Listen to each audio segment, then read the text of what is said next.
Hi, it's Tim Fisk here from Complete Men, and it's my pleasure today to be interviewing a very good friend of mine, Luke Woodham, who's up from Melbourne. He came up and ran a breathwork workshop for our men yesterday. And I'm normally sitting in that chair being interviewed, but today it's a bit different, so they bribed me with this CMTV hat. And as I introduced Luke, I recall when I first met you, mate. And it was at a men's gathering, 3 or 4 years ago.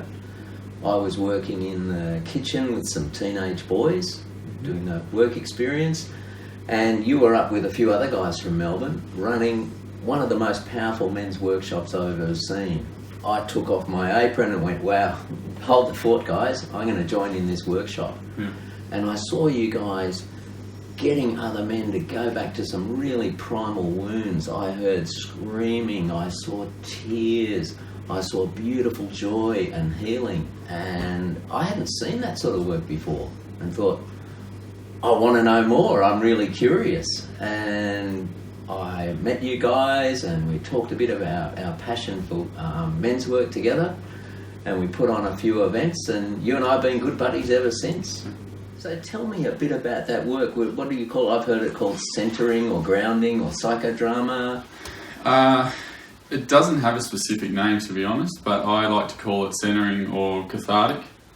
Just another cathartic type process that allows a man to go deep into a wound or to a moment in his life that is having a strong effect on how he's doing life. A lot of us have wounds from our childhood, how we relate to our fathers or our mothers, how we've related to our friends in the schoolyard, and those moments in time have affected us as human beings. And unfortunately, those wounds they don't go away too easy, and they either shape our personality or they make it hard for us to connect from a heart to heart place. They create boundaries around and walls around how we relate to other people. And those old wounds, that's the last place I want to go. They hurt and everything. And what really impressed me seeing you guys do this work is how you made it safe for guys to go there and really, really heal. Like, it was pretty scary to watch it the first time, but wow, when I saw the difference in the guys between before and after, I was so impressed. But I know, going back to my old wounds, they hurt, they still hurt. And that's the last place I want to go. I just want to let them go and move on, but they keep sneaking back in on my life sideways in various ways. Yeah. I was just so impressed with how you and the other guys made it safe for the men to go to these really dark places. Tell me a bit about that. Well, for me, when I suppose first went there for myself personally, I realised that safety and trust were paramount to be able to go to where I needed to go to, because the wounds that I had that I needed to look at were deeply relating to boys and to men. So I realised that, in a space full of men, I needed to have trust. I needed to have respect. I needed to have that ability to feel safe amongst a big group of men, because personally, that was what I was going to be bringing up. So for me personally, when I now realise that I want to be in the space and facilitate that type of event for other men, I realise that that's a big thing. They have to feel safe in my presence. They have to know that it's not about hurting them, it's not about re-wounding them, it's not about bullying them, it's not about hurting them. It's about taking them to that place where we can uncover a bigger truth for them, and hopefully realise, whether it's forgiveness or love, that they can change that moment in time now as an adult or as a man, and release the pain that's caused for them, maybe for 10, 20 years, 30 years, whatever it is, and then build on the relationships that they have in their life without that wound. Well, not without that wound, but without that consistent pattern in their behaviour from that wound. Yeah, it's hard to put into words, but I wish I could just bottle it and give it to myself and to other guys, that you have a real gift for making it safe for men to go to the dark places that sometimes they need to go to. So, mate, I noticed a bit of a sparkle in your eyes. Some tears come up, and that's one of the things I love about you is your passion for this work. You know that we share. Yeah. You've told me before. We've shared our stories before, but I think I'd love to share that here. What got you into personal growth in the first place? The biggest push was from my wife at the time. I had sold a business and was spiralling out of control. The provider hat on my head had been shaken and I had no direction, and I was scared, and I was abusing alcohol. I was doing a lot of things to avoid taking some sort of charge or some sort of restamp on where I was going in my life. And I went to a workshop, a weekend, intensive workshop, and that opened me up. It showed me the patterns in my behaviour that I was scared of, the patterns in my behaviour that were affecting how I was relating to people, especially men. And instead of wanting that deep connection that I want with men, I was more than happy to physically keep them away from me. Mate, I can see this has stirred something up in you. If it's okay, let's go there. Yeah. So what were your wounds? What were the dark places that you didn't want to go? What happened to you earlier on? So as a young 14-year-old boy, my parents separated, and 2 days later I was at my school. And so leaving what I thought was meant to be my safe haven, my house was breaking apart. And I went to school hoping that I was gonna find that love and that support, and that I was yearning for as a 14-year-old boy. And my best mates decided that day they were going to put that pressure on me that I didn't need, and that just spiraled me out of control. I spent a year hiding in the play yard, and just disappeared. I lost all drive for myself. I lost all, I was a very good footballer. I had a passion, I had a drive, I had a dream that, I was going to play centre stage. I was told I had the ability, and in a matter of 4 or 5 days, I let it all go. And then from then on, I suppose I got into that place of, I'm not going to let people get too close to me. So I put on a barrier. I put on a mask. I put on a whole heap of stuff to pretend that I was okay. Wow, mate, I can see that's... Thanks for going there for me. And I just want you to know, and you know this anyway, but the putting on the mask to protect myself, I do it all the time. But when I see you in a vulnerable state like that, I really connect with you. Yeah. I trust you, and it inspires me to go there. So I think we've just answered the previous question, is how do you make it safe for men? Yeah. And mate, seeing that raw emotion, that incident when you were 14 brings up, and hearing about how it affected your life and the mistakes that you made, what's different about your relationship with that now? You're not doing the crazy things that you used to do. Yeah, I've really seen how strong Brotherhood is, and if you find the right men,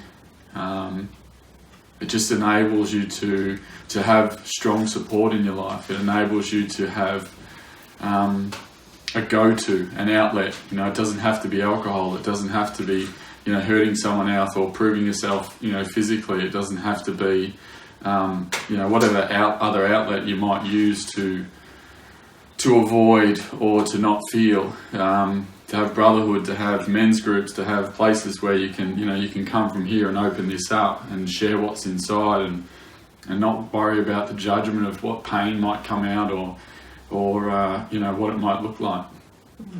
It's very important for me because it's been the biggest part of my growth. I won't bullshit. There's processes and there's work that we can do, but I feel for me, just being in the company with men that aren't going to judge and are going to listen and help me go through in the amount of time that I need to go through the process that I need, whatever that is, to heal and to grow is very comforting, and it's so rewarding for me to be in that, if I'm facilitating, or if, to be honest, if I'm just a part of the group, just as a normal man. So mate, I love the passion that we both share for men's work. I love working with you, and it just brings me on to another topic now, which I'm going to be a bit vulnerable, I'm feeling a bit uncomfortable about, and that is friendships, male friendships.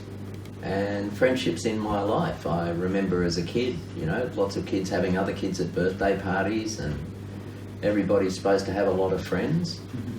And I think, when I was younger, I did have a lot of friends, but at this stage of my life, I could count close friends maybe on one hand.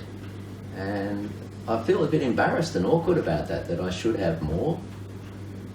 I've got lots of acquaintances, and I've got a lot of guys that I trust, that I'm close to in men's work, who I could phone if I needed some support in the middle of the night, and I know they'd pick up the phone, or vice versa.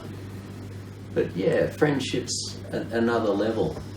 How's friendships? What's your experience of male friendships? I do have different groups. So this passion for this work and men's circles, men's groups, men's retreats isn't for all my friends. For a lot of them, it's a bit weird and a bit uncomfortable to talk about, and almost, when I come home from a weekend like this and they ask me what I've been doing, what I've been up to, sometimes I honestly skip around, the parts that I want to share, even though they're they're the only parts I want to share. I don't want to tell them that I've been swimming at the beach every morning and going for a run, along the track at Burleigh Heads. Like, I want to tell and where men went, and being a part of men's vulnerability, and being a part of men opening up their hearts. And I still find, even within my friendship groups, that I have to tone my languaging down. Yeah. And although I feel they all know who I am and know what I'm about, in conversation there's a reluctance to be able to just be who I want to be, even though they are close, very close men to me. So yeah, friendship for me is very, very different. I've got to almost put different hats on, and sometimes I feel, as I'm getting older, I'm starting to not want to put those hats on. I feel like I'm not showing who I am, and there's a part of me that's fearful of being accepted, especially by men that I've grown up with. Yeah, thanks for that. That gives me a whole new insight into, I'd consider it wearing a mask, put a mask on to, not bring this part of myself to a friendship. Yeah. But if I look at it as putting a hat on, yeah, I probably do have more friends, yeah, but with different boundaries, or, I'm not prepared to show as much of myself. Yeah. And mate, finally, you've done a lot of work with men, you do a lot of personal growth, and you've done a lot of work with different organisations, like the studios you do the breathwork stuff in Melbourne, and Real Men in Brisbane, and you've done a bit of work with Complete Men. Yeah. Tell me about Complete Men. So, well, obviously I met you 4 or 5 years ago, guesstimation, and realised that I needed something more than a retreat every 6 months or 3 months, or something more. I needed it consistently. I needed to just be around groups of men that are sharing their lives from within their hearts or within their bodies. So you were the perfect avenue, and like you said, we started to develop a friendship outside of the personal development realm. So Complete Men gave me that space to do that. I obviously was living down at Lennox, so I could drive up as much as I could. Used to be sort of fortnightly, monthly, And yeah, it just gave me that awesome space to, I suppose, continually heal and continually grow and see where the patterns of my behaviour were regular or irregular, and the ones that I needed to work on. So Complete Men for me was a really good place, because I found that there was a consistent group always there. So you were able to form trust with, a couple of men a group of men, but a couple of them would always be, there every night. And then you would see newbies and people that would, like me, come, irregularly, monthly or so forth. And yeah, that just gave me a great thing to realise that, through the week I could be going through the shit, and I'm like, it's all right, I've got a place.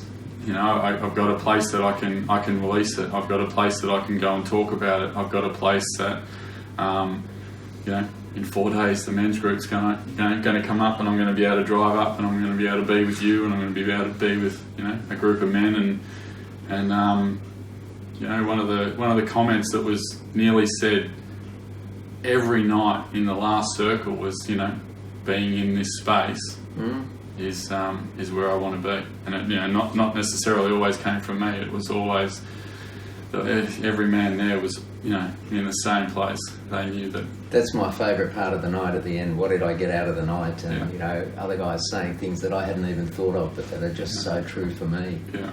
And we miss you since you've gone down to Melbourne as being part of the group. And one of the things that I love about working with you is that sometimes you're a facilitator, and you're guiding blokes through processes, or you're teaching them tools and skills. And other times you're just a man working on his own shit, just like I am. And I think that brings back the trust thing. And you might be moving back up this way in a year or two, and if you move back to Lennox, we've got a group now down in Mullumbimby, so you don't have to cross the border and have all that daylight saving in that sense. But you come up as a facilitator. You're getting real with us. We've just done the Breathwork Day. What do you notice about Complete Men? Well, it was really good yesterday, because yesterday was probably the longest break I've had from Complete Men since moving back down to Melbourne, and between two sort of big workshops.